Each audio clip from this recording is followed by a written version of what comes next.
Channel के प्रदेश bulletin में आप सभी का स्वागत है और मैं हूं आपके साथ मीनाक्षी सिंह। आइए नजर डालते हैं आज की प्रमुख खबरों की ओर। दिव्यांग और सरकारी नौकरी करने वालों को भी दे दिया कौशल विकास प्रशिक्षण। हाई कोर्ट ने प्रदेश सरकार को 8 सप्ताह के भीतर लोकायुक्त नियुक्त करने के दिए निर्देश। बढ़ती महंगाई के चलते होगा सब्जी के दामों पर नियंत्रण। अंकिता भंडारी केस में न्याय न मिलने पर अंकिता की मां ने दी आत्मदाह की चेतावनी। एडीपीएल कॉलोनी खाली कराने को लेकर उप जिलाधिकारी ऋषिकेश पुलिस फोर्स के साथ पहुंची। अब खबरें विस्तार से। एक बार फिर सरकार कटघरे में खड़ी हो गई है, जहां भर्ती घोटाले की आग अभी शांत नहीं हुई थी कि एक और मामला तूल पकड़ रहा है। आपको बता दें कि आरटीआई कार्यकर्ता हल्द्वानी निवासी विकी खान ने एक पत्रकार वार्ता कर इस मामले को उजागर करते हुए बताया कि प्रदेश में चल रही कौशल विकास प्रशिक्षण योजना के नाम पर किस प्रकार धांधली बढ़ती की गई और अकेले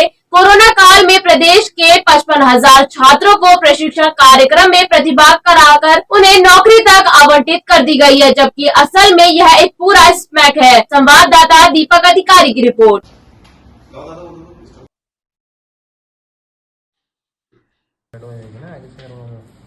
साल का एजुकेशन सेंटर है, 1000 बच्चे को दे दिया उन्होंने, वो 20-21 में। दूसरी सबसे बड़ी चीज है कि पूरे उत्तराखंड के अंदर गढ़वाल कुआं को मिलाकर कहीं भी किसी भी एजेंसी, जितनी भी एजेंसीज हैं, इनके किसी के भी ट्रेनिंग सेंटर नहीं खुले, जबकि मानक ये होता है कि आप जहां भी बच्चे को ट्रेन करेंगे वहां एक ट्रेनिंग सेंटर खोलेंगे, हर डिस्ट्रिक्ट में हो या सिटी में हो, जैसा हो। लेकिन कहीं कुछ स्किल डेवलपमेंट यानी कौशल विकास योजना में जो महा घोटाला हुआ है 6 साल में, ये वो उसका उजागर है। ये मेरे पास एविडेंस है जो मैंने सूचना के तहत इकट्ठे किए हैं पिछले 2 सालों में। और इसमें जो मेरे द्वारा पूछे गए सवाल हैं, एक मैंने पूछा है कि आपने कितनी टेंडर प्रक्रिया की, कितनी संस्थानों को दिया है, तो उन्होंने मुझे दिया है इन्होंने इनके संस्थानों के नाम। तो जितने भी संस्थान दिए हैं इन्होंने, ये 2019-20 में इन्होंने करीब 45 संस्थानों को काम दिया।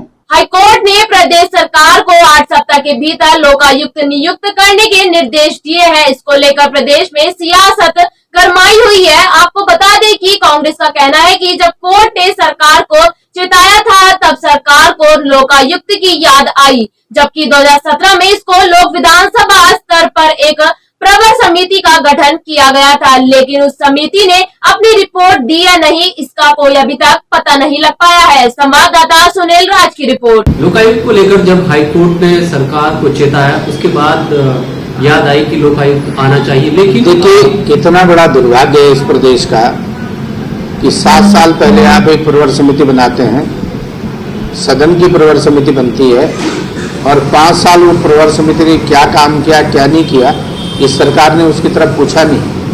और ये सरकार है जो जीरो टॉलरेंस की बात करती है, तो भ्रष्टाचार को खत्म करने की बात करती है, लेकिन इस सरकार को भ्रष्टाचार को खत्म करने में कोई इंटरेस्ट नहीं है। ये तो भ्रष्टाचारी की पोषक है। अभी आपने 2-3 उदाहरण देखे हैं। मृत्युंजय मिश्रा का उदाहरण आपके सामने है। जिस व्यक्ति को जेल हो गई हो, जो व्यक्ति भ्रष्टाचार के आरोप में निलंबित रहा हो, उसको आप पुरस्कृत करने का काम कर रहे हैं। और आज जब माननीय उच्च न्यायालय ने कहा कि भाई लोकायुक्त तो कहाँ है, तब सरकार की नीति जाग हुई, तब वो प्रवर समिति की रिपोर्ट ढूंढ रही है। देखिए, आज की तारीख में मैं एक ही बात कह सकता हूं कि लोकायुक्त विधानसभा की संपत्ति है। चूंकि विधानसभा के अधीन कोई भी समिति बनती है, प्रवर समिति भी विधानसभा के अधीन रहती है।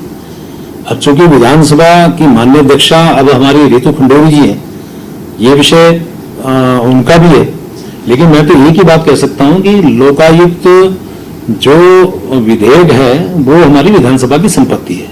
देखिए, जो समिति थी वो उसने अपनी क्या रिपोर्ट दी नहीं दी, उस पर मैं पहले बात देख लूंगी उसको। अगर रिपोर्ट दे चुके हैं तो फिर कोई मायने नहीं रहता है। अगर रिपोर्ट आ गई है तो समिति समाप्त होती है, लेकिन अगर अभी रिपोर्ट नहीं आई तो फिर उसका हम कानूनी पहलू देखेंगे और फिर उसके बाद उस पर बातचीत होगी।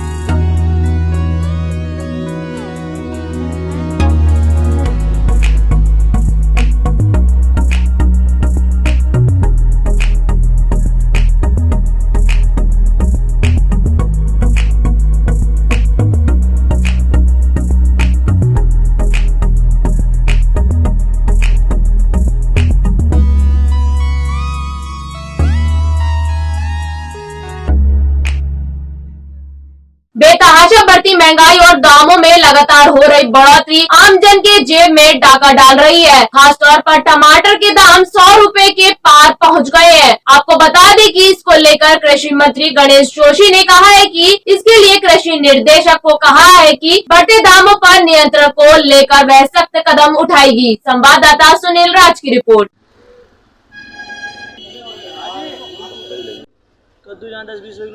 देखिए, अभी मैं कल समाचार पत्रों में देखा था और अभी हम अपने एमडी मंडी से हम बात करेंगे और अभी स्पष्ट करने के लिए कहेंगे कि थोक दाम और फुटकर दामों में एक मिनिमम अंतर होना चाहिए।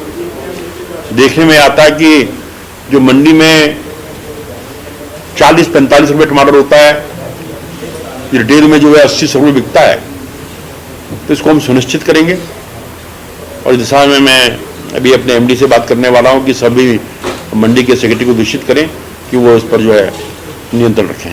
उत्तराखंड में हुए अंकिता हत्याकांड मामले में जहां अंकिता की मां ने आत्मदाह की चेतावनी दी है, वहीं इस मामले पर बोलते हुए बीजेपी प्रदेश अध्यक्ष महेंद्र भट्ट ने कहा है कि मामला न्यायालय में विचाराधीन है और सभी को न्यायालय पर भरोसा रखना चाहिए। उन्होंने कहा है कि सरकार इस मामले को लेकर बहुत गंभीर है और हम अपेक्षा करते हैं कि अंकिता को हर हाल में न्याय मिले। संवाददाता सुनील राज की रिपोर्ट। देखिए, न्यायालय के मामलों पर विश्वास करने की आवश्यकता है। जो भारत के लोकतंत्र विश्वास करते हैं, न्यायालय उस दिशा में काम कर रहा है। उनकी बातें जिस रूप में भी आ रही हैं, सरकार उनको संज्ञान ले रही है।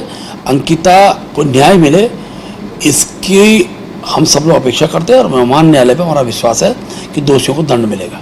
कहाँ हैं सब लोग? शाम की चाय तो एक साथ होनी चाहिए, सब लोग एक साथ बैठना ही नहीं चाहते। पापा, ट्राई दिस। लो, सब लपक लिए।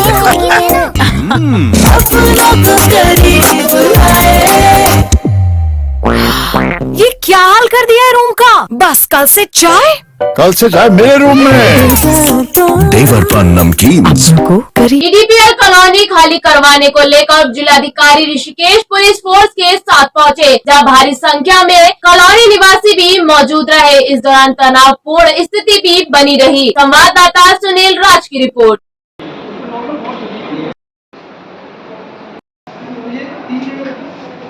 आज के लिए इतना ही। उत्तराखंड से जुड़ी तमाम खबरों के लिए बनी रहिए सुरागी लाल न्यूज चैनल के साथ। धन्यवाद।